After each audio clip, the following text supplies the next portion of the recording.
Hey there, fellow Google Docs users. Welcome back to our channel, where we make tech tweaks simple and straightforward. Today, we're diving into a quick fix for one of the most annoying features in Google Docs, auto-capitalization. You know, that thing where it automatically capitalizes the first letter of every sentence or even words you didn't intend. It's supposed to help, but it can really throw off your workflow, especially if you're writing creatively, taking notes, or dealing with specific formatting needs. In this video, we'll walk you through how to turn it off in 2025, step by step. It's easier than you think and will only take a couple of minutes of your time. First things first, make sure you're logged into your Google account and have Google Docs open. If you don't have a document ready, just create a new one to follow along. Now, head to the top menu bar and click on Tools. From the drop-down menu, select Preferences. This will open a new window with various settings you can tweak. In the Preferences window, look for the Autocorrect tab.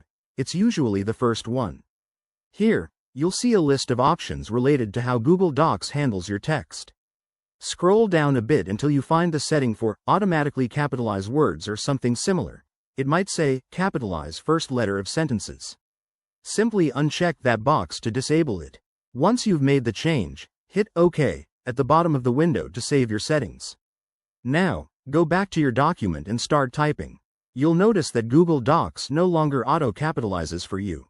Pretty cool, right? If you ever want to turn it back on, just follow the same steps and recheck the box. This tweak works across all your Google Docs, so you won't have to do it for every file. And there you have it. That's how you stop Google Docs from auto-capitalizing in 2025. This simple change can save you time and frustration, letting you focus on what really matters, your content. If you found this tip helpful, give this video a thumbs up, subscribe for more tech hacks, and hit that bell icon so you never miss an update.